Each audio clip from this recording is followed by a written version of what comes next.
네, 현재 시각 8시 23분 지나갑니다. 어제 시장 보니까 오후 들어서 좀 낙폭이 커지니까 좀 불안했어요. 이게 미 연준 고금리가 장기화될 것이다라는 우려감이 국내 증시에도 좀 반영이 됐던 것 같고요. 예. 뭐 사실 뭐 연준은 말 바뀐 적은 없죠. 예. 이렇게 자기들 말을 잘 못 지켜서 그렇지.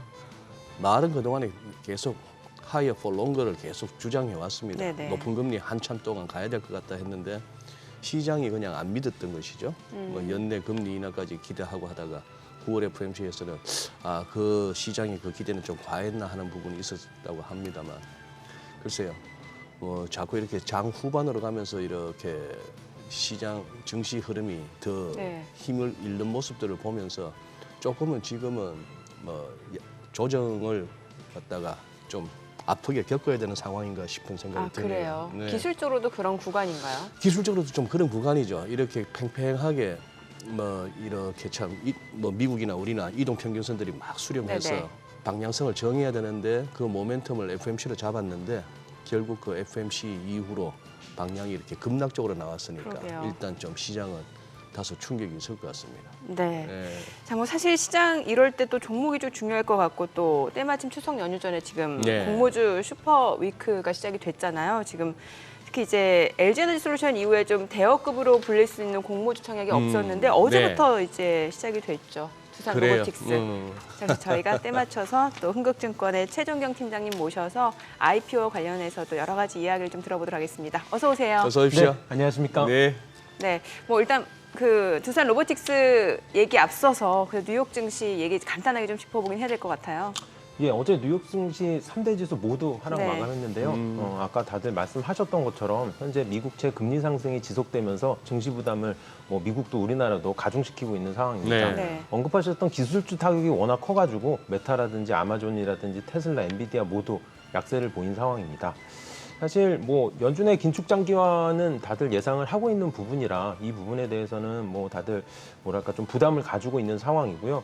여기에 이제 우리나라 시장은 달러와 강세라든지 그러니까. 그다음에 예, 낮지 않은 예. 국제 유가도 네. 사실 계속 좀 부담으로 작용할 거라고 생각하고 있습니다. 그러니까 지금 네.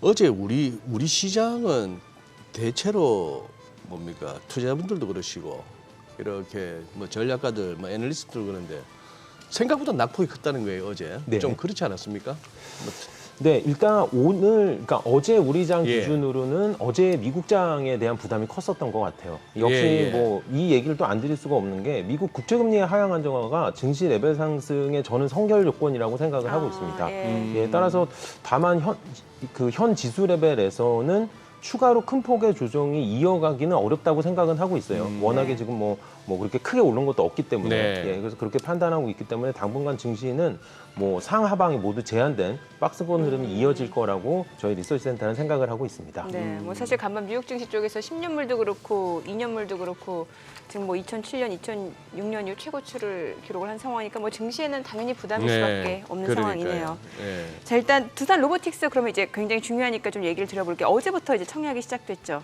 네, 청약이 어제 오늘이고요. 네. 특별히 이번 주는 두산 로보틱스를 포함해서 공모주 6곳이 청약을 진행하는 슈퍼위크였습니다. 그 예. 피날레가 이제 두산 로보틱스로 오늘 마감이 되는 네. 거고요. 사실 어제가 첫날이고 오늘이 둘째 날이기 때문에 네. 오늘 상대적으로 훨씬 많은 금액이 청약이 들어올 거라고 보이지만 두산 로보틱스의 공모 규모가 4천억 원대 정도 되는데 어제만 3조 원 전후의 자금이 몰린 걸로 알고 와. 있어요. 예, 따라서 현재로서는 분위기가 매우 좋다고 말씀드릴 수가 있습니다. 전체적으로 좀 분위기를 말씀을 드리면은 네. 두산 로보틱스의 공모 희망가는 2만 1,000원에서 2만 6천 원이 밴드였는데 기관 수요 측 결과에 따라서 2만 6천 원에 결정이 됐고요. 이게 상단에 정해진 거죠. 딱. 상단입니다. 예. 예, 그리고 예정 시가총액은 1.4조 원에서 1.7조 원인데 이 역시도 1.7조 원이 공모 희망가 상단으로 결정이 된 거고 공모 예정 금액은 4,200억 원 수준입니다. 9월 중순에 기관 수요 예측을 했었는데요. 1920곳의 기관 투자자가 참여를 해서 평균 272대 1의 경쟁률이 나온 거고요. 말씀드린 대로 일반 투자자의 청약은 어제 오늘 진행 중이고요. 공동대표 주관사는 한국투자증권과 미래에셋증권 그리고 공동주관과 인수단으로 NHKB, 키움신영, 하나증권이 현재 참여하고 있는 상황입니다. 이게 증권사별로 배정 물량도 지금 많이 다르잖아요. 네, 맞습니다. 아무래도 그 공동대표 주관사 쪽이 좀 많고요. 그 다음에 공동주관사, 인수단으로 물량이 이제 배정이 좀 차등이 있는 상황인 것도 참고를 하셔야 됩니다. 이게 일반 청약 하려면 오늘 4시까지인가요? 자, 시간까지는 제가 확실히는 죄송합니다. 예. 예. 야, 레인보우 로보틱스가 공모가가 10,000원이었는데 이게 24만 원 갔다가 지금 16만 원이다. 와, 그렇다면 이 두산 로보틱스에 대해서도 공모가 자체는 레인보우 로보틱스보다는 뭐 2배 이상입니다만 저기에 대해서도 어떻게 시장에 기대가 있나요? 아니면은 지금 공모가 자체에 대한 평가는 어떻습니까? 일단 공모가에 대해서 일단 예. 시장에서는 긍정적으로 평가를 하고 있는 상황입니다. 네. 얘기가 나오신 김에 네. 두산 로보틱스의 공모가에 대해서 제가 굉장히 재미난 사실을 아. 하나 예. 말씀드리고 싶었는데 두산 로보틱스의 공모가가 공모 희망가죠. 네. 처음 공개된 게 8월 23일이었어요. 예. 당시 아까 말씀드렸던 21,000원에서 26,000원의 가격이 공개가 됐는데 그게 시총 기준으로는 상단이 이제 1.4조에서 1.7조 원이었잖아요. 예. 다들 아시는 것처럼 공모가 밴드의 결정은 상장 주관사가 자체적으로 회사에 대한 밸류에이션을 한 다음에 예. 거기서 평균 할인율을 해가지고 밴드가를 만들게 되죠. 애초에 나왔던 첫 번째 가격이 두산 로보틱스의 적정가가 시가총액 기준 2.2조 원이었어요. 근데 굉장히 재미난 게 그 공개된 8월 23일 레인보우 로보틱스의 시가총액이 2.1조 원이었습니다. 아. 예, 즉 두산 로보틱스의 가격은 레인보우 로보틱스의 시가총액과 유사한 수준에서 할인돼서 밴드가 시작된 거죠. 예. 근데 8월 23일부터 지금까지 많이 올라갔다가 조정을 받긴 했지만 레인보우 로보틱스는 지금 3.3조 원에 와 있습니다. 그러니까 시총이요. 예, 시총이 예. 많이 올라 있죠. 예. 그러다 보니 시차를 두고 청약을 들어가야 되는 일반 투자자나 기관 투자자 관점에서는 레인보우 로보틱스보다 싸진 거죠. 두산 로보틱스가. 두산 로보틱스가. 네, 예, 네. 그래서 시장에서는 이 공모가에 대해서는 사실 부정적인 의견보다는 긍정적으로 많이 받아들이고 있는 편입니다.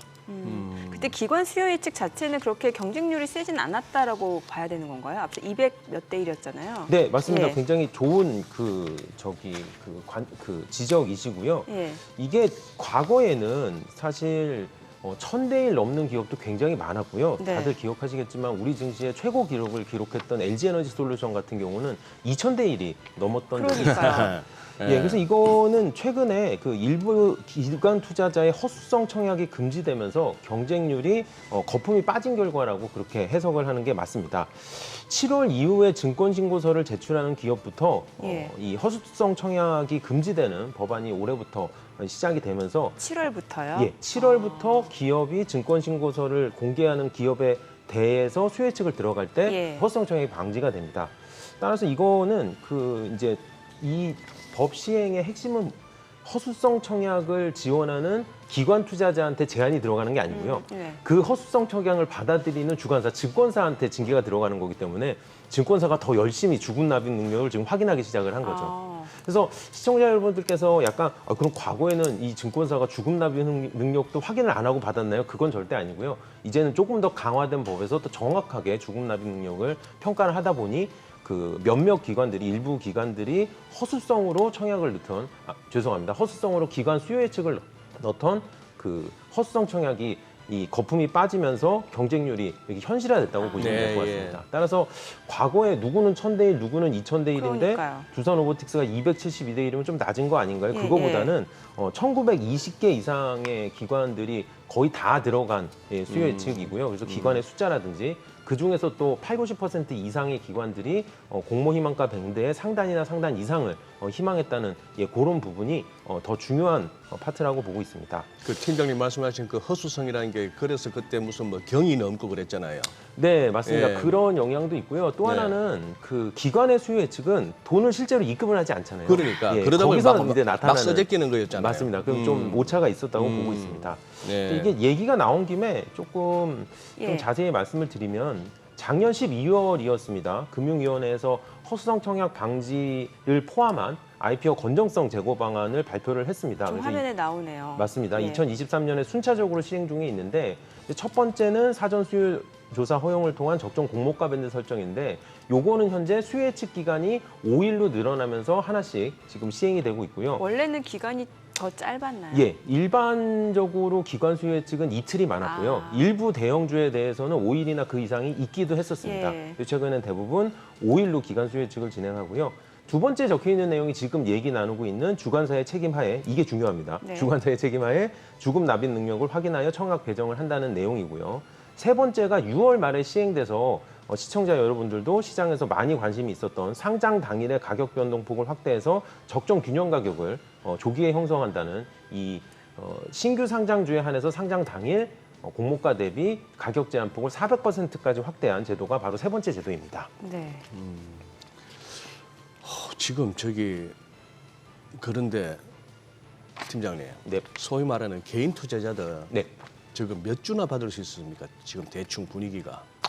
이게 사실 오늘 청약 들어오는 것까지 예. 상황은 다 봐야 예. 될 것 같아요. 다만 전체적인 물량에서 절반이 균등 배정, 절반이 비례 배정을 하고 예. 있기 때문에 쉽게 말해서 청약을 신청하는 투자자분들이 많으면 많을수록 적을 수밖에 없습니다. 그러니까요. 예. 그 균등 배정, 비례 배정도 좀 설명을 해주세요. 일단 균등 배정하고 비례 배정은 전체적인 물량에서 반은 청약에 참여하시는 모든 분들한테 최소 청약 물량을 넣으면은 그래도 한 주라도 배정을 하게 이렇게 좀 노력을 하는 그런 균등하게. 물량이고요. 예. 그렇다고 한 주가 꼭 나오는 게 아니에요. 그래서 제가 이것도 좀 오해가 있을까 봐 미리 말씀을 드리면 한 주가 안 나올 수도 있습니다. 예, 예. 그래도 가급적 한 주라도 드릴 수 있도록 하는 게 균등 배정이고요. 비례 배정은 말 그대로 청약을 돈을 많이 넣으신 분들한테 몇 주라도 더 드리는 제도가 바로 비례 배정입니다. 근데 지금 현실적으로 몇 주들 못 받으시더라고요. 지금 IPO 해서. 이 두산로보틱스의 상장의 의미도 같이 보셔야 되는데요. 네. 두산로보틱스 같은 경우는 왜냐면 하도 요즘에 보면은 뭐 대역급이다 이런 얘기가 많이 나왔으니까. 네네. 예, 이게 LG에너지솔루션 이후 지금 규모가 큰 대역급으로는 처음인 거잖아요. 네, 맞습니다. LG에너지솔루션이 사실 작년 1월에 상장을 진행을 예. 했었잖아요. 예. 그 이후에 시가총액 기준으로 1조 원이 넘는 기업이 코스피에서는 두산로보틱스가 처음입니다. 그러니까 1년 8개월 만이죠. 1년 8개월 만이에요. 오랜만이네요. 굉장히 오랜만이죠. 예. 코스닥까지 합치면은 작년에 상장했던 WCP하고 올해 상장한 파도가 있었으니까 네. 그 포함해도 그렇게 뭐 많은 물량은 아닙니다. 두산로보틱스의 상장은 올해 코스피 상장 자체도 벌써 9월인데 이제 2호 기업밖에 안 됐고요. 예, 그리고 1호 기업던 넥스틸이 시가총액이 2, 3천억대의 좀 중소형 코스피 주였기 때문에 이 두산로보틱스에 관심이 또 워낙 많이 몰리게 돼서 좀 오늘 청약 경쟁률이 좀 높게 나올 것이다라는 예상이 많이 나오고 있는 상황입니다. 또 하나 재미난 네. 말씀을 드리면은 아까 설명을 드렸는데 두산로보틱스의 공모가액이 4,200억이라고 말씀을 드렸잖아요. 예. 저희 우리나라 증시에서 IPO 시장이 가장 화랑을 보였던 때가 2021년인데 당시에 공모 규모 4,200억이면은 대여급이라고 명함을 못 내밀었습니다. 단일 공모 규모가 1조 원 이상, 네. 시가총액이 5조 원 이상 정도 되는 기업들을 저희가 보통 대여급이라고 했는데 네. 예. 하도 대여가 가뭄이 일다 보니까 아. 이 1.7조 원에 4천억짜리 두산 로보틱스가 상대적으로 대여로 딱 시장에 나타나게 된 거죠. 그 전에는 이 정도 규모는 대역급도 아니었는데. 네. 예. 자, 그러면은 사실 두산 로보틱스 사실 그 이전 6월 달부터 이제 공모가 대비 이제 400%까지 이제 그날 당일 그러니까 상장 당일날 이제 가격 제한폭까지 400%잖아요. 그런데 아직까지 실제로 신규 상장한 종목 중에 그렇게 나온 종목은 없었는데 두산 로보틱스는 어떨까요? 사실 지금 투자자들 개인 투자자 입장에서도 이거 청약 받으려고 물량 받으려고 관심들 많으시거든요. 네, 청약을 받으시고 관심이 많으신 거는 뭐 굉장히 좋은 현상이긴 네. 하지만 첫날부터 공모가의 400%, 즉 플러스 300%가 될 거라는 뭐 가능성이야 있겠지만 매우 희박할 것이라고 저는 생각을 하고 있습니다. 사실 제가 오늘 방송에서 이 네. 말씀을 꼭 드리고 싶어서 네. 이걸 이제 준비해 가지고 왔는데 예. 준비해온 그래프를 보면서 말씀을 드릴게요. 예. 과거에는 이제 따상이라는 그 시장의 기대감이 있었는데 그게 이제 가격 왜곡 현상 때문에 그를 해결하기 위해서 가격 제한폭이 확대됐다고 보시면 될 것 같아요. 준비해온 그래프를 보면서 말씀을 드리면은 저게 6월 말부터 상장한 기업들의 상장 첫날 가격 변동폭하고요. 예. 선그래프는 종가입니다. 뭐 전체적으로 느낌적인 느낌만 보셔도 이렇게 뒤집어 놓은 직각삼각형으로 안정화되고 있죠. 그러니까 가격 제한폭이 확대됐는데 첫날 상장하는 기업들의 주가 변동폭과 종가는 계속 안정화되고 있습니다. 예, 따라서 이거는 막대 그래프 크기가 줄어드는 거네요. 이게 지금? 변동성이 예, 줄어드는 변동성이. 거고요. 선그래프가 내려오는 거는 예. 그 첫날 종가가 공모가에 모이고 있다는 얘기입니다. 예, 그러니까 제도 시행 초기에는 예. 막대 그래프 되게 큰 거 보이시잖아요. 예, 왼쪽에. 그 얘기 뭐냐면 첫날 변동성이 굉장히 크게 나타났다는 얘기예요. 막 거의 막 400% 가까이 갔다가 막 떨어지기도 하고. 근데 최근에 상장하는 기업들은 공모가 자체에서 크게 움직이지 않는 그런 그러네요. 안정화를 보이고 있습니다. 이거는 다시 한번 강조를 드리지만 선진 금융시장에서 가격 제한 폭이 증시에서 확대가 되면은 그 가격의 변동폭은 더 줄어든다는 연구 결과는 이미 많이 나오고 있고요. 시청자분들도 기억하시겠지만 한 15년 정도 된 것 같아요. 예. 우리나라 시장도 가격 제한 폭이 플러스 마이너스 15%에서 맞아요. 플러스 마이너스 30%로 확대되고 나서 시장의 변동성이 더 커졌다는 결과는 없는 상황입니다. 그렇죠. 예, 그래서 전 요번에 IPO 시장에서의 가격 변동폭 확대 시행은 가격이 변동이 커진 게 아니라 공모가 대비 가격이 더 안정화되고 있다고 그렇게 해석을 하고 있습니다. 예. 그래서 사실 뭐 따상 따따블 이런 소리를 합니다만 저는 그 IPO 시장에서 뭐 당연시하는 따상 따따블이 저는 참 넌센스라고 생각하는 게 정확합니다. 예. 따블 갖다가 상한가까지 칠 것 같다. 왜 처음부터 그러면 그 가격으로 해야지? 왜 그렇게 싸게 하며? 예. 그리고 따블 뭐 따따블 따상 뭐 이거 노리고 그러면은 다들 뭐 사실 IPO 시장 다들 아시잖아요. 몇 주라도 받아서 첫날 그냥 높게 시장만 바로 던지고 나오는 게 사는 길이다라고. 그걸 또 누가 사는지 사긴 사더라고요. 네. 아까 보여주신 그 검은색 그래프처럼 뭐 하지만 우리나 미국이나 다 그래요. 네. 코로나 이후로 2, 3년 동안에 돈이 막 천지에 풀려나니까 이 돈 이거 종이 팔아가지고 돈 모자 하는 그 IPO 아닙니까? 네. 네. 그래서 해서 주르륵 다 흘러내리는 이 와중에 네. 그러면 따따블은 안 간다 하더라도 청약을 못 받았는데 당일날 달라드는 세력은 무슨 생각으로 달라드는 거죠? 계속 더 싸다고 보고 덤비는 겁니까? 그게 이제 시장의 그 날의 네. 장만 봤을 때 시장에서 주가 상승이 워낙 크게 나타나다 보니까 나오니까. 거기 이제 분위기에 휩쓸려 몰려 들어가는 거죠. 굉장히 정말 중요한 개념을 설명을 해주셨는데요. 제가 네. 따따블에 대해서 문의를 하시는 투자자분들께 이 얘기를 꼭 말씀을 드려요. 네네. 네. 투자자분께서 5억 원짜리 아파트를 가지고 계셨는데 예. 그거를 팔았어요. 예. 근데 그 다음 날 그 산 사람이 20억에 4배의 다른 매도자한테 팔아버립니다. 그러면은 그걸 두고 와, 내 집이 4배가 됐네? 부동산 시장 너무 좋아요. 하고 박수를 쳐줄 수 있냐는 거죠. 그 부동산 가만 놔두겠냐는 거죠. 말씀하신 것처럼 첫날 주가가 4배가 될 거면 애초에 그 가격에 올리면 안 되는 겁니다. 그러니까. 그렇죠. 예. 따라서 이거는 가격이 4배까지 오를 수 있다가 중요한 게 아니라 가격 제한폭이 넓어지면서 그 물건의 가격이 더 정확하게 들어가는 거죠. 마지막으로 언급하셨던 것처럼 근데 가격이 자꾸 오르는데 어떡하죠? 전 거기에 허니버터칩과 먹태깡 얘기를 많이 합니다. 허니버터칩 먹태깡. 예. 초기에 나왔을 때 수급이 불안정해서 가격이 자꾸 오르는 현상이 발생을 하죠. 자, 그럼 예. 정가 대비 4배로 올라 있는 먹태깡을 오늘 사 먹는 게 합리적인 선택인지 아니면 예. 그게 가격이 안정화되고 제 가격 내고 먹태깡을 사 먹는 게 합리적인 소비인지는 시청자분들이 더 잘 아실 거라고요. 예. 따라서 첫날 가격 급등에 대해서는 물론 공모주를 청약으로 받으신 투자자분들은 아무 문제가 없습니다. 네. 다만 거기에 급등을 쫓아가는 그런 단기 급등을 쫓아가는 투자만큼은 저는 조금 조심하시라고 오늘 꼭 말씀드리고 싶었어요. 그러니까. 그러네요. 합리적인 소비가 굉장히 중요하다는 걸 말씀 주셨는데, 자 그럼 두산 로보틱스 그 시가총액 규모에 대해서도 사실 좀 말이 있는 편인 게 이게 지금 영업 적자가 좀 지속되고 있다고 하더라고요. 어떤 걸 실제로 그런가요? 네, 맞습니다. 예. 그 공모가 기준 밸류에이션이 제가 1.7조 원이라고 말씀드렸는데 예.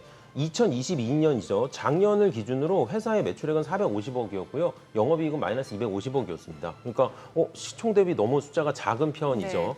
네. 두산로보틱스 같은 경우는 2026년 증권신고서에 따르면 2026년에 매출액 4,673억 원에 당기순이익 942억 원을 전망하고 있는 상황입니다. 2026년의 숫자를 공모가 산정에 사용했다는 것은 이 로봇 산업, 특히 협동 로봇 산업의 성장성을 매우 높게 평가했다고 보시면 될 것 같습니다. 서두에도 말씀드렸던 것처럼 국내 대표적인 로봇주들이라고 할 수 있는 레인보우 로보틱스나 뉴로메카, SBB테크나 SPG 같이 로봇 세트 메이커라든지 부품주들의 주가가 2023년 지속적으로 주가가 오르고 있는 것도 이런 로봇 산업에 대한 장기 성장에 대한 긍정적인 그런 평가라고 보고 있는 상황입니다. 네. 제가 오늘 서두에서 이미 제일 중요한 말씀을 드려가지고요. 두산 로보틱스 같은 경우는 거의 뭐 의도를 한 건지 안 한 건지 레인보우 로보틱스의 시가총액과 동일한 수준에서 이 공모를 진행하다가 레인보우 네. 로보틱스의 주가가 더 많이 오르면서 상대적으로 밸류에이션이 오히려 부담이 없다는 인식이 더 강해져 있는 상황입니다. 밸류에이션이 앞서 보니까 그 PR이 38.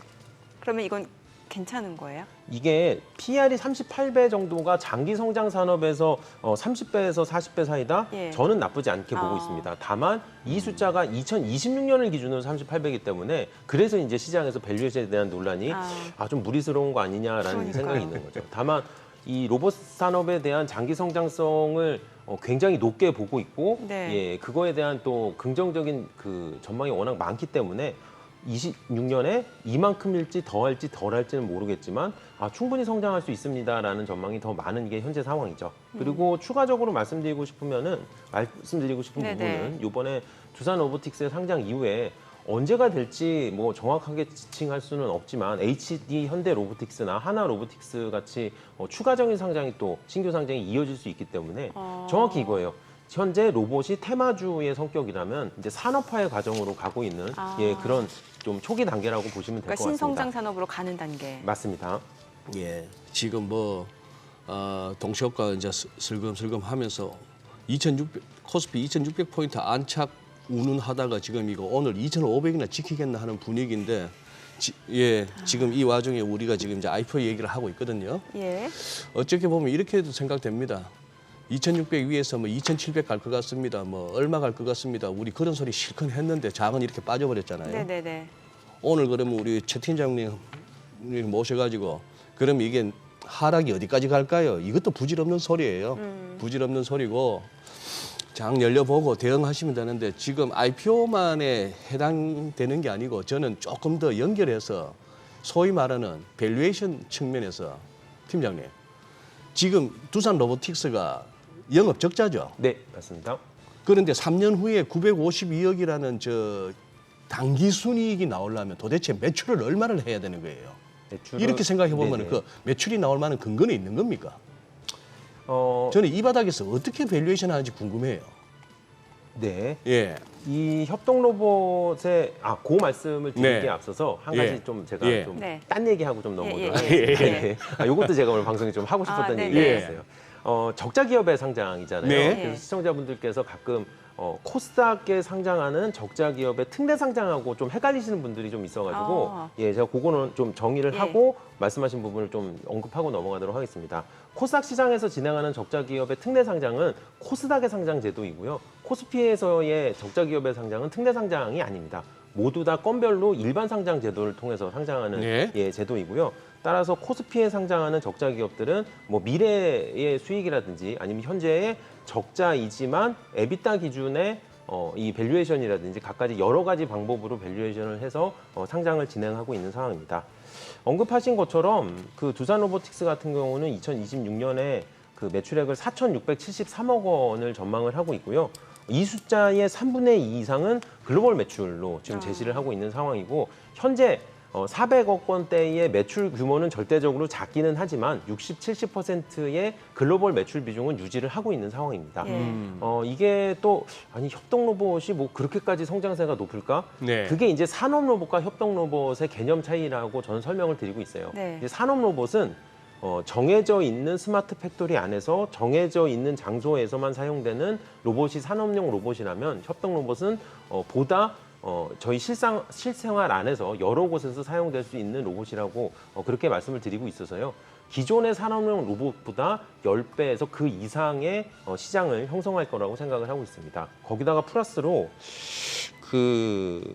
지금 사업주라든지 사업장에서의 인건비 부담이 매년 커지고 있는 상황이잖아요. 그렇죠. 네. 그에 대한 대안이 이 협동 로봇으로 뭐 전부 다 대체를 할 수는 없겠지만 네네. 조금씩 대체가 빨라질 거라는 게 시장의 전반적인 전망이라고 보시면 될 것 같고요. 그런 전망의 기준에서 2026년 4,600억 원대의 매출을 전망하고 있다고 추정하고 있는 상황입니다. 네. 뭐, 지금 예. IPO 지금 일정 중에 서울보증보험도 좀 덩치가 크죠.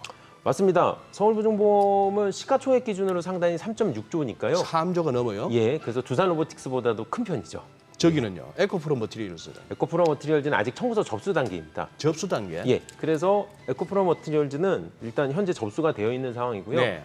그게 이제 거래소가 심사를 하는 거죠. 이게 네. 상장을 해도 되는지 안 되는지. 그럼 이제 그 다음 단계는 심사 승인이 나올 거고요. 심사 승인이 나오면은 그 다음에 증권신고서가 공개되면서 가격을 저희가 알 수 있게 됩니다. 그 보니까 사실 두산 로보틱스 상장 이전에 이제 이미 그 상장돼 있던 종목들 있잖아요. 두산이라든지 두산 우선주. 사실 먼저 움직임이 있었거든요. 여기 관련해서 또 팀장님이 자녀의 독립이라고 리포트를 쓰셨잖아요. 이 내용 좀 알려주세요. 네, 감사합니다. 이번 주에 냈습니다. 이번 주에 자녀의 독립. 리포트 제목이 자녀의 독립인 거는 본가에서 자녀가 자기 살림을 차려서 독립을 한다는 내용이에요. 지금 네. 이 내용이죠. 주두산에서 두산 네. 로보틱스가 자기 살림을 차려서 하나의 코스피 주식으로 독립을 예. 하는 그런 개념이죠. 생각보다 이런 경우가 우리 시장에 굉장히 많습니다. 제가 2019년부터 카운트를 해봤는데 네. 코스피에 상장한 모든 기업의 개수가 33개인데요. 네. 그 중에 16개 기업이 최대 주주가 코스피나 코스닥 상장사인 경우입니다. 그러니까 자녀가 독립한 경우죠. 네네. 그러니까 반이니까 굉장히 비중이 높아요. 네. 그래서 코스피 시장에 상장하는 기업들이 사실 상대적으로 시가총액이나 공모 규모가 큰 편이잖아요. 그래서 이 코스피 시장에 자녀가 독립할 때 본가는 어떻게 되는지 두 회사의 주가를 이렇게 좀 그림을 그려봤더니 굉장히 재미난 현상을 알게 된 거죠. 자녀가 독립할 때 네. 본가가 주가가 먼저 오릅니다. 글쎄. 그러니까 상장할 최근에, 때까지. 예. 그리고 자회사가 상장했을 때 본가의 주가는 빠집니다. 그래서 과거에 16개 기업들의 그래프와 잠깐만. 예, 금방 이해를 못했어요. 어떻게 할 때 어떻게 됐다고요? 다시 말씀을 드리겠습니다. 예. 그 모회사의 주가가 자회사가 상장할 때까지 계속 슬금슬금 오르다가 상장할 때까지는 슬금슬금 오르다가 자회사가 상장하면 모회사의 주가가 슬금슬금 빠지는 현상이 반복되고 있습니다. 근데 이게 뭐 직관적으로 이해하셔도 크게 이상할 거는 없는 게 뭐 말은 됩니다만. 본가에서 똘똘한 자녀가 자기 살림 차려서 분가를 하면은 예. 본가의 가세가 조금은 기울 거 아니에요. 뭔가 알맹이가 빠지는 그렇죠. 느낌이잖아요. 예. 네. 그 가장 극단적인 경우는 LG화학에서 LG에너지솔루션이 나온 것처럼 자녀가 독립을 크게 한 경우도 네네. 많이 발생을 하고요. 제가 오늘 실내로 16개 기업 중에 1개 기업만 그래프를 좀 준비해 온 게 있어요. 그래서 그거 같이 보시면서 네. 말씀을 드리면 SK 바이오사이언스가 신규 상장할 때 그 신규 상장을 전후로 SK 케미칼의 주가 흐름입니다. SK 바이오사이언스가 상장하기 전에 SK 케미칼의 주가가 쭉 오르고 있다가 SK 케미칼이 SK 바이오사이언스 지분을 많이 갖고 있었나요? 제가 퍼센트는 기억이 안 나는데 최대 주주로 가지고 있는 상황이었습니다. 그래서 바이오사이언스가 상장하고 나서 이제 주가가 점차적으로 케미칼은 좀 1년을 거쳐서 조정을 받는 모습이 보이죠. 바이오사이언스의 주가 급등락은 코로나19에 따른 백신 수급에 따른 그런 현상이라고 보시면 될 것 같습니다. 그런데 여기까지 말씀드리고 반전이 있습니다. 어떤 반전이요? 제가 이거를 다 계산을 해보니까 아까 제가 말씀을 드렸던 것 중에 2021년에 우리나라에 유독 많은 기업들이 IPO를 했다고 말씀을 드렸잖아요. 예. 근데 2021년 장이 코스피가 3,000을 넘나드는 장이었단 그 말이에요. 장이었죠. 그래서 이게 혹시 시장 변수가 있지 않을까 해서 시장 상대 수익률을 구해봤더니 이게 생각보다 2021년에 상장한 기업들이 워낙 많다 보니까 그때 상장 전까지 주가가 오른 거는 시장이 올라서 오른 거더라고요. 그렇죠. 상대 수익률도 다 찌그러져 버리고요. 네네. 그러니까. 다만 자회사가 상장하고 모기업의 주가가 빠지는 거는 시장 수익률을 보정을 해도 유효하게 남아있는 데이터를 확인을 했습니다. 그래서 이거는 아까도 말씀드렸듯이 뭐 대단한 이론은 아닌 게 큰 집에서 자녀가 독립을 하니까 그만큼 가세가 좀 쪼그라들었다고 해석하시는 게 저는 더 자연스럽다고 말씀을 드리고요.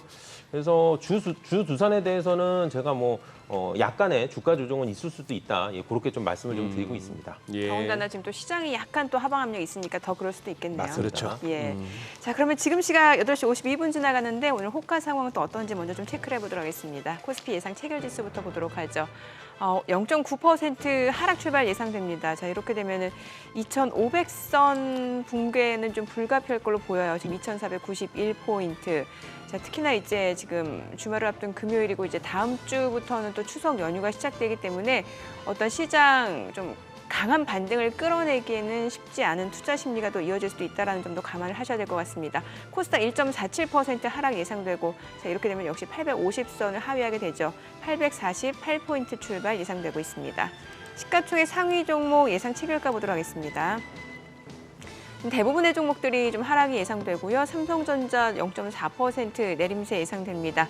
예상 체결가가 68,600원 집계되고 있고요. LG 에너지솔루션 1.6% 하락 예상되죠. 현재 호가에서는 47만 9천 원.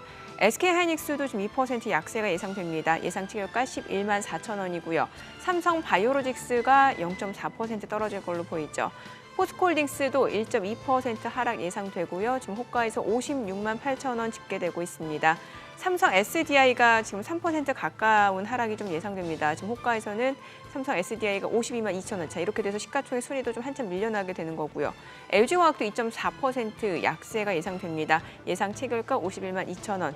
현대차가 오늘 1% 하락 예상되고요. 삼성전자 우선주도 역시 1% 약세가 예상됩니다. 네이버 1.6% 하락 예상되고 현재 예상 체결가 20만 6,500원 집계가 되고 있습니다. 사실 어제장에서 이제 개인 투자자들은 좀 강하게 저가 매수에 나서는 모습이었습니다만 외국인과 기관이 또 물량을 많이 내놨고 특히 기관 쪽에서 대규모 물량이 나오면서 시장 하락을 주도하는 양상이었는데요. 글쎄 오늘장에서도 이런 메이저 수급들 이제 매매 포지션에 따라서 시장 많은 영향을 받을 것으로 예상되는데 일단 호가 분위기로 봤을 때는 지금 대형주들도 줄줄이 좀 약세 불가피할 걸로 보이고요. 코스닥 시가총액 상위 종목 예상 체결가도 보도록 하겠습니다. 에코프로비엠이 오늘 1.7% 하락이 예상됩니다. 지금 호가에서는 27만 7,500원 집계가 되고 있고요. 역시 또 최근에 좀 기술적 반등을 보여주나 싶었는데 어제 외국인 기관 물량 나오면서 주가 약세로 마감이 됐고 오늘 호가에서도 추가적으로 좀 약세가 예상됩니다. 이 가운데 에코프로는 지금 호가에서는 0.3% 상승이 예상됩니다. 반등 예상되고요. 어제도 사실 에코프로 같은 경우는 좀 상승을 보여줬죠. 최근에 이틀 연속 지금 반등 흐름을 이어왔고 에코프로 지금 호가에서도 뭐 아직까지는 좀 움직임이 나타나지는 않고 있습니다만 타 종목 대비로는 낙폭은 좀 제한적일 걸로 보입니다. 호가에서는 97만 1,000원이고요. 셀트리온 헬스케어가 0.9% 하락 예상되죠. 예상 체결가 6만 2,600원. 포스코 DX가 1.3% 하락 예상되고요. 예상 체결가 5만 1,800원으로 집계가 되고 있습니다. 자, 이 가운데 LNF도 0.6% 하락 예상되고 호가에서는 17만 8,200원으로 기록이 되죠. HLB가 1.5% 약세가 예상됩니다. 최근에 사흘 연속도 주가 조정을 받았는데 추가적으로 지금 약세가 예상되고요. 예상 체결가 29,550원. 알테오젠도 지금 2% 가까운 하락 예상됩니다. 예상 체결가 7만 5천 원. JYP 엔터테인먼트, SM 사실 이제 지금 추석 연휴 그러니까 중국의 중추절 연휴를 앞두고 이제 엔터테인먼트 관련주들도 좀 기대감이 모아졌었는데 전반적으로 시장과 관련해서 좀 투자 심리가 위축되다 보니까 이 엔터테인먼트 관련주들도 주가 약세는 좀 불가피할 걸로 보입니다. 지금 호가에서 JYP 엔터테인먼트가 1.5% 하락 예상되고 예상 체결가 10만 2,400원. SM도 마찬가지죠. 12만 6,100원, 1.4% 약세가 예상됩니다.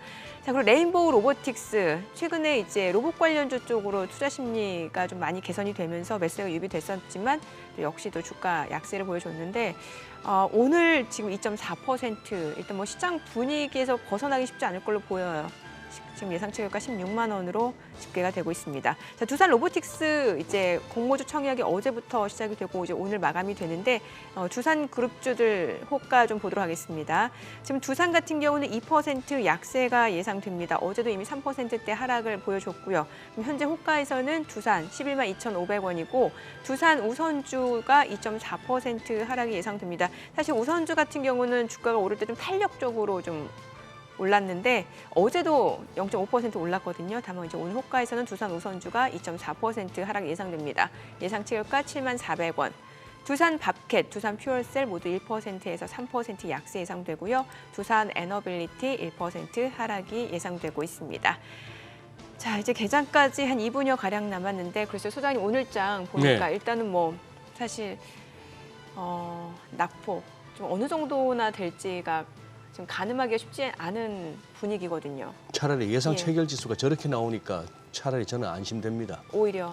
어제 같은 경우가 뭐 예. 예상 체결 지수 코스피 마이너스 10포인트 뭐 이렇게 네네네. 되고 제가 그랬던 기억이 나네요. 예. 예상 체결 지수만큼만 버텨주면 정말 어제 맞아요. 선방이라고. 근데 후반으로 가면서 그렇게까지 했는데 차라리 개장 초 저 정도로 시작하고 거기서 더 안 밀린다면은 차라리 희망이 있는 거죠. 그렇죠. 그런데 지금 아마 뭐 던지고 아니 근데 어제 기관 왜 그렇게 많이 팔았다고 생각되세요? 기관요. 예, 외국인들이 선물을 갖다가 어제 13,000개가 넘게 팔았지 않습니까? 예. 그것 뭐 그런 식이다 보니 기관은 우리 뭐 팀장님도 기관에 소속되시고 저도 기관에 있었습니다만 기관이 뭐 소신이 있어서 거래합니까? 그냥 베이시스 거래나 하고 있는 거지. 우리 팀장님 얼굴 표정 한번 비춰주셔야 되는데. 네. 아니 기관 이제 너무 뻔한 질문일 수는 있겠습니다만 예. 사실 어제 보면 개인 투자자들은 그래도 좀 많이 샀는데 기관 쪽에서 물량이 너무 많이 나오니까 이게 시장이 줄줄이 떨어질 수밖에요. 차라리 오늘도 저도 외국인들이 궁금해요. 외국인. 그동안에 선물을 가지고 땡겼다, 풀었다, 밀었다, 땡겼다, 다시 또 감았다 이렇게 해왔는데 지금 FMC 나오고 나서 어제 평소보다 좀 많이 팔았지 않습니까? 네.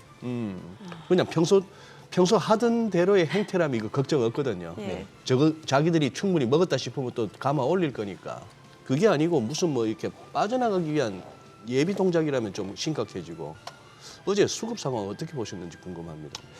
글쎄요, 말씀하신 것처럼 국내 기관 같은 경우는 외국인 수급의 영향을 크게 받을 수밖에 맞죠. 없습니다. 그럴 수밖에 없는 그리고 오늘장 구도고. 같은 예. 경우도 비슷한 흐름이 될 거라고는 보이지만 일단 외국인들 입장에서는 또 환율도 고려를 분명히 할 거라고 생각이 들고요. 예, 다만 우리나라 지수 자체를 놓고 봤을 때는 네. 아무래도 지금 뭐 여기서 더 심각하게 많이 빠진다고 보는 건 또 좀 무리라고 그렇게 생각을 하고 있어서 박스권의 밑에를 오늘 잡을 수 있을 거라고 생각은 하고 있는 상황입니다. 네. 그래요. 그래요. 자 이제 오늘 이제 개장까지 얼마 남지 않은 상황인데 일단 뭐 지금 호가로 봤을 때는 양시장 좀 하락 출발 예상이 되고 있는 모습이고요. 그래서 이제 주말 앞둔 금요일이기 때문에 좀 변동성도 좀 염두해 주셔야 될 것 같습니다. 개장합니다.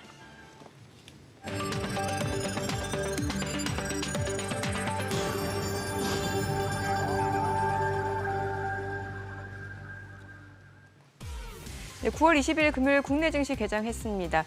미 연준의 고금리 장기화 우려 때문에 뉴욕 증시가 약세로 마무리가 됐습니다. 9월 달은 예상대로 동결입니다만 앞으로 추가적으로도 금리 인상이 한 번 더 있을 수 있다는 측면 그리고 금리 인하 시점이 시장 예상과 기대와는 다르게 좀 더 늦춰질 수 있다는 부분에서 투자 심리가 많이 위축되는 모습이었고요.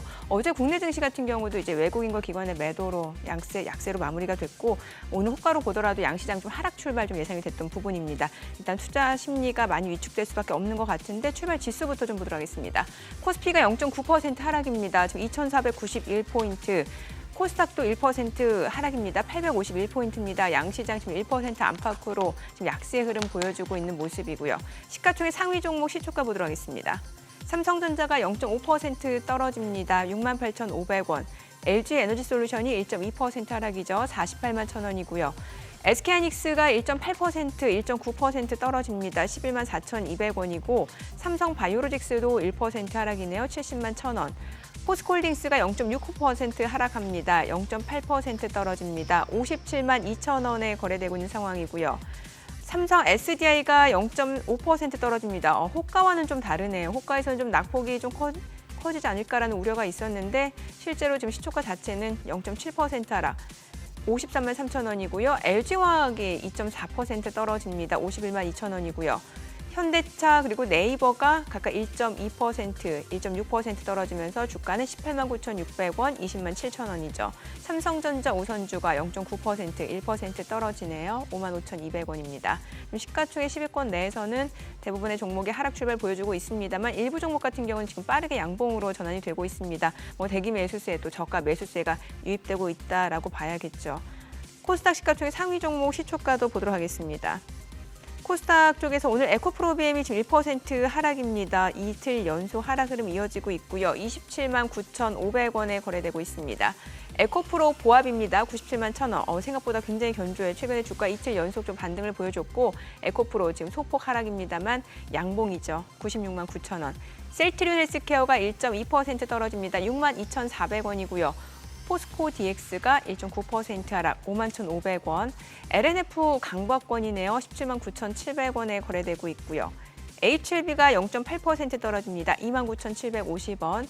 알테오젠이 1.5% 떨어지죠. 75,300원이고요.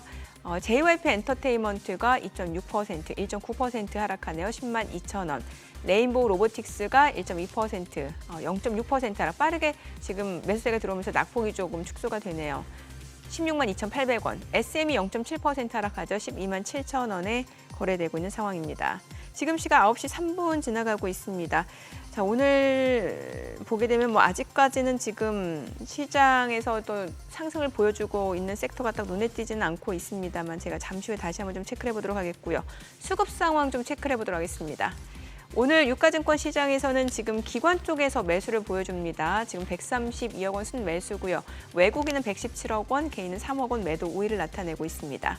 업종별 수급 봤을 때 철강 금속에서 외국인과 기관이 동시에 매수를 보여주고 있는 모습이고 또 기관 전기전자에서도 지금 순매수로 대응을 하고 있습니다. 오늘 개인 투자자도 전기전자, 화학 섹터에서 매수 보여주고 있고요. 코스닥 수급도 확인을 해보도록 하겠습니다.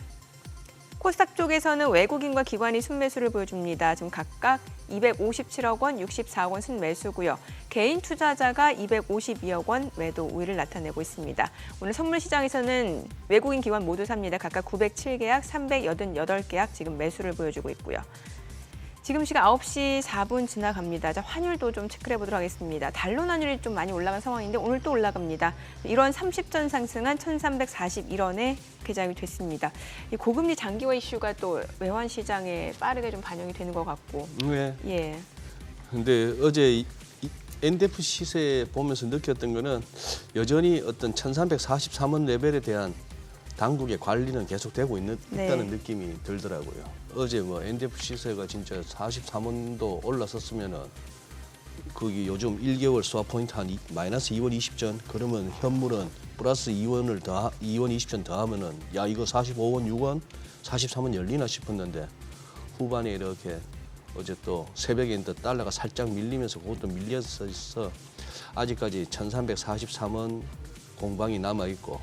코스피는 딱 여기서 200일선에 딱 와가지고 추가 하락은 좀 제한되는 그런 양상입니다만 코스닥은 아직 200일선이 830포인트거든요. 네. 그러니까 코스닥이 아직 상대적으로 코스피보다는 더 높은 데 위치해 있고 예. 그런 상황입니다. 이게 뭐 요새는 오전장, 오후장 달라가지고 그러게요. 예. 그러니까 기술적으로 보더라도 지금 코스피 코스닥이 굉장히 지금 크리티컬한 포인트인데 네, 그런- 특히 코스닥이 조금 조정을 보인다라고 하면은 더 조정폭이 있을 수도 있다라는 거네요. 기술적으로 봤을 때. 지금 어차피 뭐 흔히 말하는 기술적으로 봐서 한 200일선 정도에서 멈춰야지 한다고 예. 본다면은 코스피는 거의 지금 다 온 것 같고 예. 코스닥은 아직 조금 더 밀릴 수 있을 것 같고 뭐 그런 상황인데 아유 2,490도 막 물고 내려가네요. 장담 못 하겠습니다. 모르겠습니다.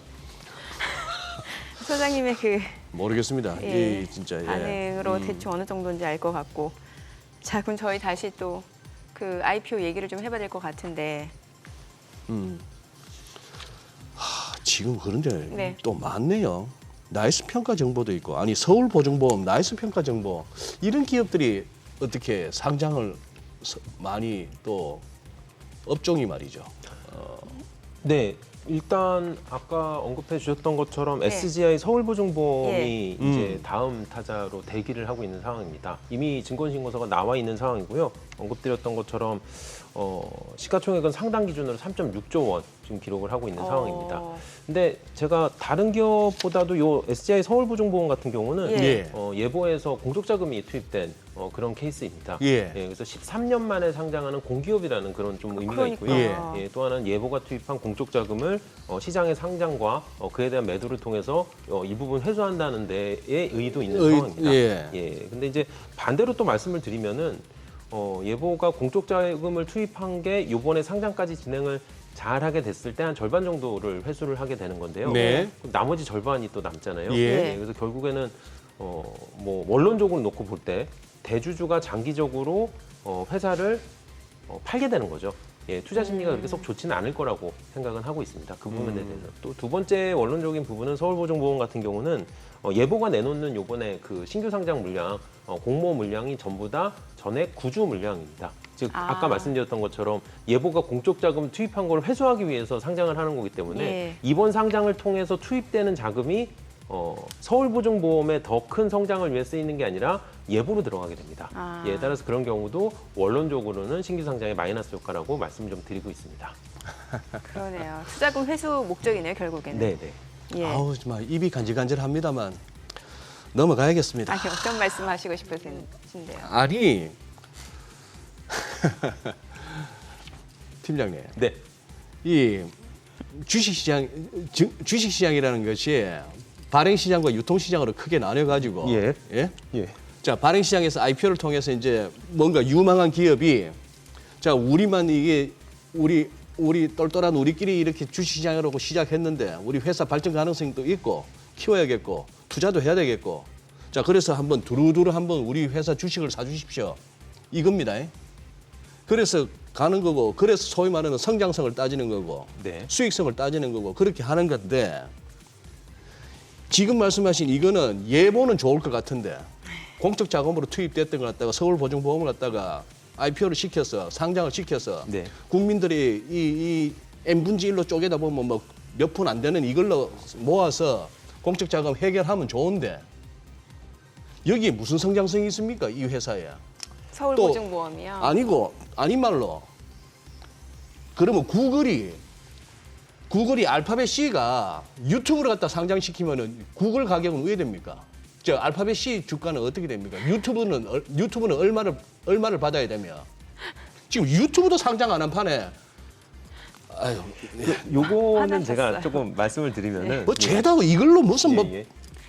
빠져나갈 그- 생각들만 하니 그 성장성에 기반한 신규 상장도 굉장히 좋은 그림이긴 한데요. 네. 사실 안정성과 회사의 수익성을 기반으로 한 상장도 흔치는 않지만 예, 종종 일어나고 있는 일이기는 합니다. 게다가 아까 말씀드렸듯이 적자의 두산 로보틱스의 1.7조 대비 예. 연간 5천억 가까이 순이익을 내는 서울보증보험이 3.6조에 올라온다고 하면 사실 밸류에이션적인 측면에서는 물론 또 상대 비교도 해봐야 되겠지만 예, 그렇게 또 그러니까 나쁘지 고평가 않은 논란은 물량이 없을 수도 있겠네요. 있을 수는 예, 있습니다. 예. 다만 저는 이 밸류에이션의 문제라고 생각은 하고 있어요. 그만큼 네. 더 싼 가격에 상장을 해야 된다고 생각을 합니다. 저 역시도 서울보증보험의 상장 이후에 주가가 어떻게 될지는 정말 모르는데요. 다만 그에 대한 부담은 있어요. 아까도 언급했지만 13년 만에 상장하는 공기업이란 말이에요. 네. 예. 공기업이 상장했는데 회사의 주가가 공모가를 하회하게 된다? 이거는 일반 기업하고 또 좀 다른 의미입니다. 예. 예. 그래서 그러니까 한전의 주가가 나날이 떨어진다 이거하고는 다른 얘기예요. 아. 예. 공모 가격은 일정 부분 권장 소비자가로 정한 준 공공기관인 한국거래소와 발행기관이 협의해서 만들어 놓은 정가란 말이에요. 예. 그것도 정가 대비 20-30%를 공공연하게 공식적으로 할인해서 들어오는 가격인데 예. 상장 직후에 그 가격을 만약에 하회한다고 했을 때는 사기업보다는 이 공공기업이나 공기업이 더 부담이 클 거라는 게 제 의견입니다. 아, 그만큼 공모가를 조금 낮게 잡았을 가능성이 높다라는 거네요. 낮게 잡았었어야 된다고 생각을 하고요. 낮게 잡았었어야 된다. 그래서 예. 뭐 저는 공모가만 낮다면은 언급하셨던 그런 좀 꼭 성장성이 없어도 약간 네. 회사의 안정성이나 또 이후에 정해지진 않았지만 정책이 또 배당을 통해서 또 네네. 여러 가지로 또 이 또 투자자들이 또 이 투자금을 회수할 수 있는 방법이 있기 때문에 전 다 부정적이라고 보진 않지만 저는 무조건 공모가가 싸야 된다는 입장이에요. 어떻게 노여움이 좀 해소가 되셨나요? 예. 아, 팀장님 말씀에 조금 아, 저한테 여쭤보고 싶은 게 그 두산 로보틱스 같은 경우는 이제 그 의무 기관들 있잖아요. 네. 의무 보유 확약 그 물량들이 꽤 된다면서요. 네, 맞습니다. 기관들이 물량 배정을 그 예. 일반 투자자보다 많이 받는 건 사실이지만 짧게는 15일, 한 달, 세 달, 6개월에 의무 보유 확약을 약속하고 물량을 배정받는 예, 경우가 예. 더 많습니다. 그리고 실제로 뭐 굳이 쿼터라고 얘기를 하자면은 무확약 물량 15일, 한 달, 세 달, 6달 물량 중에 네. 장기로 갈수록 배정되는 물량이 더 많아요. 예. 그래서 두산 로보틱스나 또 발행사, 증권사 입장에서도 기관들이 신주를 받아서 첫날 파는 것보다 오래 장기 보유하는 게 서로 유리한 면이 있기 때문에 그렇게 기관들의 물량이 장기로 확약이 걸리는 경우가 더 많아서 생각보다 두산 로보틱스의 상장 이후에 유통 물량이 그렇게 많지 않습니다. 그러니까 사실 이게 청약을 잘 받으면은 뭐 주가가 조금 떨어지는 것보다는 그래도 어느 정도는 조금 유지가 될 수 있는 가능성은 높다라는 거잖아요. 물량이 나올 가능성이 적으니까. 물론입니다. 그 가능성도 높고요. 정확히 보신 거고요. 예. 두 번째는 첫날이나 15일 이내보다 장기적으로 보유했을 때 수익률이 더 괜찮을 거라고 기관들이 판단하기 때문에 아. 스스로 약속을 걸고 들어가는 그러네요. 거잖아요. 예, 그래서 이제 그런 두 가지 면이 다 있어요. 어느 예. 게 먼저냐라고 얘기할 수는 없지만 예. 예, 그럴 가능성이 있기 때문에 확약을 거는 부분도 있고요. 예. 또 확약을 걸기 때문에 주가가 더 안정적으로 예, 좀 장기적으로 또 만들어지는 그런 부분도 충분히 있습니다. 네. 야 진짜 시장은 딱 아니 그래도 괜찮아요. 지금 예, 보니까 예. 낙폭도 좀 빠르게 줄여내고 있거든요. 아까 예상 체결 예. 지수만큼 이렇게 딱 시작하는 네네. 게 차라리 낫습니다. 여기서 예. 더 안 빠질 수도 역시 있겠다 싶어. 소장님의 그 뷰 괜찮네요. 네, 되게 정확하셨어요. 예. 아깝다고. 예, 예. 아니, 오히려 괜찮네요. 이게 나은 것 같다고 예. 하신 게 또 정확히 지금 그렇게 예. 흘러가고 네, 있습니다. 괜히 뭐 센 척 허세 부리는 네, 것보다. 네, 맞습니다. 그러니까. 예. 일단 아니, 내려갔다가 좀 올라오는 게 낫죠. 예, 예. 저기 팀장님 지금 몇 가지 지금 오늘 IPO에 대기하고 있는 거 종목들이 언급이 됐습니다. 그죠? 지금 하반기 또 지금 음. 줄줄이 좀 있잖아요. 아니 이제 뭡니까? 10월 추석 세고도 좀 대기하고 있는 것도 좀 네. 눈여겨 볼 만한 거 있을까요? 네, 일단 우리나라의 IPO 시장은 계절성이 명확합니다. 계절성. 예, 가을에 엄청나게 많이 옵니다. 그죠. 예, 따라서 9월, 10월, 11월 될수록 더 많은 물량을 시장에서 새로 만나보실 수 있을 것 같고요. 제가 최근에 뭐 청약은 끝났지만 아직 상향을 하지 않은 물량 중에는 뭐 밀리의 서재라든지 레뷰 코퍼레이션에 대해서는 좀 관심을 많이 가지고 있고요. 네. 또 지금 청약이 남아 있는 물량 중에서는 뭐 신성 ST 같은 종목들도 뭐 충분히 시청자분들께서 한번 관심 있게 보실 만한 종목으로 말씀을 드리고 있는 종목들입니다. 참. 지금 그리고 이제 IPO 얘기는 이만큼 했고 저기 팀장님 지금 모처럼 우리 좀 두드리 맞고 있거든요. 네. 두들겨 맞고 있는데 시장이 이럴 때 좀 우리 투자자분들한테 드릴 수 있는 어떤 그 뭐 팁이 없을까요? 하다못해 심리 치료라도. 심리치료. 아, 지금 이거 굉장히 아니면 두려울 조금 오늘 방송에서 하고 싶은 뭐 두려울 수가 있잖아요. 네네. 지금. 예. 하셔도 되고. 이런 거 어떻게 견뎌낼까요? 견뎌낸다는 것보다는 제가 요럴 때 투자 아이디어를 좀 투자 아이디어? 예, 네네. 드리면은 하락장에서 저는 남들 다 빠질 때 안 빠지는 주식을 그렇게까지 추천하진 않습니다. 남들 빠질 네. 때는 같이 빠졌는 평소에 이거 너무 좋은데 조금 밸류에이션 부담이 있어서 못 사시던 종목들을 이제 이런 하락장에서 조금 이렇게 좀 뭐 무조건 사자는 얘기가 아니고요. 이렇게 좀 흐름을 좀 보시다가 뭐 본인이 원하는 가격에 왔을 때 전 쫓아 들어가는 거를 오히려 그런 좀 기회로 삼아야 된다고 말씀을 드리고요. 그러니까 남들 오를 때 못 오르는 주, 남들 내릴 때 안 내려가는 주식에 대해서는 저는 이제 이런 날 잘 체크해 놓으셨다가 좀 이렇게 좀 후순위 포트폴리오에서 투자로 제외. 그렇게 좀 말씀드리는 아이디어를 좀 추천을 드리고 있습니다. 그럼 대표적으로 뭐 음식료라든지 유틸리티 그런 섹터들이 보통 그렇잖아요. 오를 때 잘 안 오르고 빠질 때 잘 안 빠지고. 네, 이제 시장에선 방어주라고 얘기를 하는데 네. 흔히 방어주가 이제 남들 오를 때도 못 오르는 현상이 있기 맞아요. 때문에 그래서 그게 방어주 안 좋아하시네요. 그렇게 저는 썩 좋아하진 않고요. 오히려 아까 얘기가 나왔던 로봇주라든지 엔터주라든지 그 신기술주 같은 경우는 오늘 같은 날 하락폭이 상대적으로 클 수밖에 없습니다. 그리고 그런 주식들에 대해서 당장 오늘 사자는 말씀은 아니지만 네. 이렇게 좀 포트폴리오에서 이렇게 한번 재점검을 하시는 기회로 오늘 활용하시면 전 나쁘지 않을 거라고 말씀드리고 있습니다. 금융주도 안 좋아하시겠네요.